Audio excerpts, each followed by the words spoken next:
So I did this video once, but when I did it, OBS updated and it cut me off after a few seconds. So the entire video did not count, but we're going to do this again. So I went and took notes of every quarterback's, or at least every big name quarterback's pro day, the videos that got put on YouTube by the NFL. And now it's been so long that no other pro days are getting posted to YouTube. Especially since the NFL draft is 10 days away. As of me recording this, you guys are either going to see this the 16th or the 17th, so we're less than 10 days by the time you're seeing this. So I'm just going to go in order of when I took the notes. Bo Nix was first. He threw it pretty well. He was mostly accurate with a couple of throws receivers had to adjust to, one deep ball especially, and only one pass hit the ground because a receiver dropped a good pass. So I don't really remember watching these because it's been so long, but that's what I had on Bo Nix. So based on these notes, pretty solid pro day. From that, I would say he doesn't hurt his draft stock by any means, seeing as how the only pass that hit the ground was because the receiver dropped it. Then we're going to move on to Caleb Williams. He had excellent footwork. Like, his feet were on the move consistently. I was not crazy about his deep ball throws. He admitted he missed his receivers on a few of those. He did have some inaccuracy in his throws. Some throws had excellent touch on them. Good timing on most throws, so the receiver really wasn't waiting or anything like that. If he ran like a curl route, he's not sitting there like, okay, hit me, I'm open. Because if you wait too long in the NFL, it's either going to be broken up or it's going to be picked. So, and then maybe, the receiver, as he's getting out his break, then he's able to catch. But, whatever. So he had good timing. Some of his throws to a receiver, which may have been the running back, he did wait on. So I was thinking maybe this is to simulate going through your progressions and taking the dump off as the option. So if you take this, you go boom, boom, boom, and if you throw, then I'd be like, okay, he made his reads and he decided just to dump it off. He did have a nice punt at the end. Possible fourth down trick play that, assuming Chicago does draft him, could use a la Big Ben. He did that once on a fourth down. And then we're going to move to J.J. McCarthy. I had good feet, typical pro day for a first-round quarterback.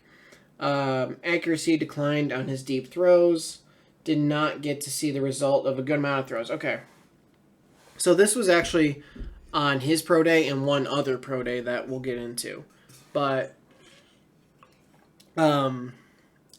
they would show JJ, and he would take the snap from whoever's snapping him the ball, and then, he'd do whatever and throw the ball, and the camera would just stay on JJ.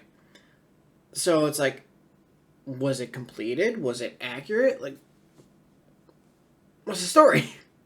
So it's just, you don't know some of the outcomes of those throws. But what they did show, I guess, was pretty solid. Next is Jayden Daniels.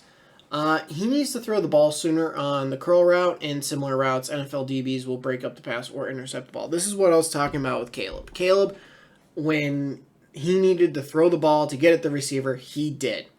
Jayden, he made the guys wait.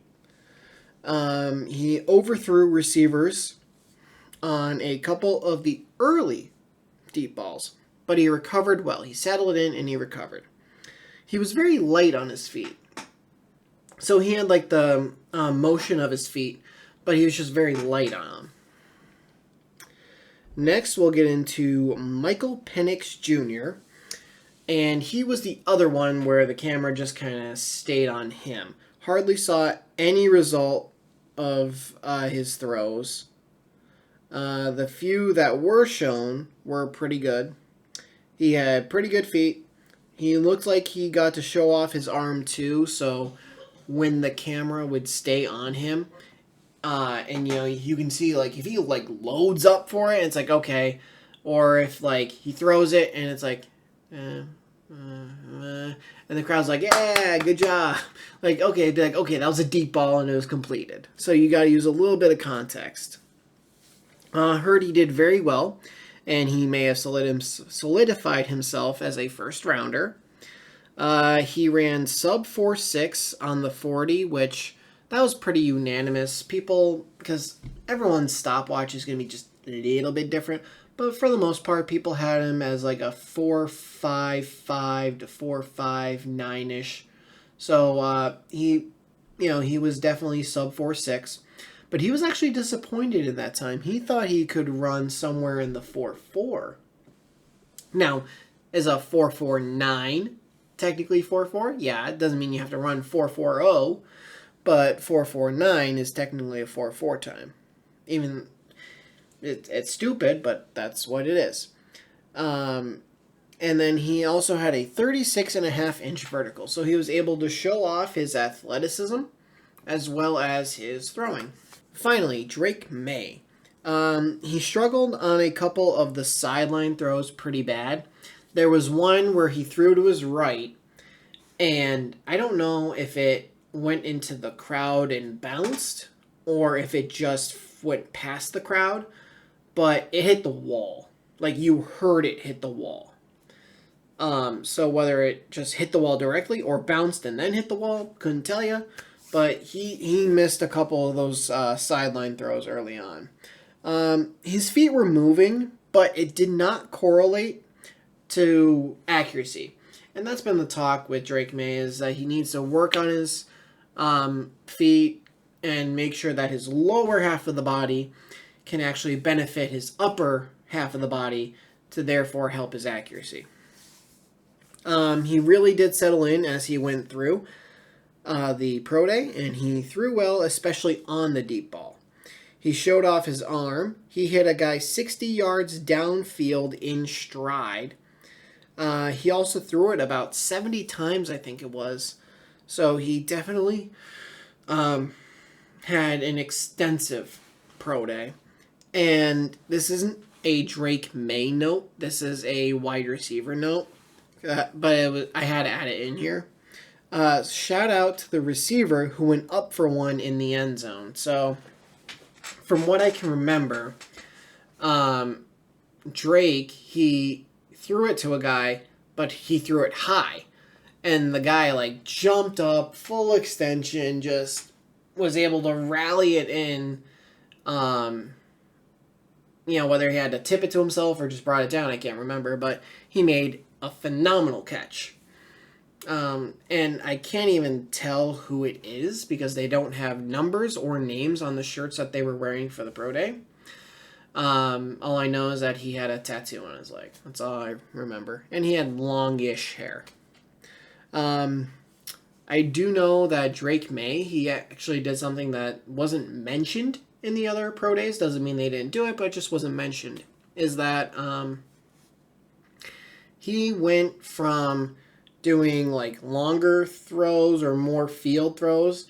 Once he was done with those, he actually moved up to the 20 to do red zone throws, which it doesn't mean the other quarterbacks didn't do it. They could just say, hey, now we're doing red zone.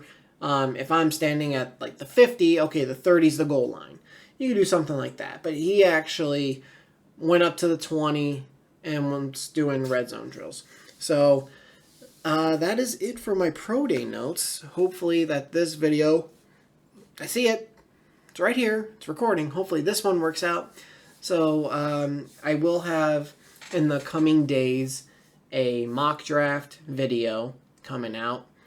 I might do just a first round, or I might do a full Steelers 7-round mock draft. I really haven't decided yet. So it's just draft's coming up. I'm going to do a couple videos for that. Thank you everyone for watching, and I'll see everyone in the next video.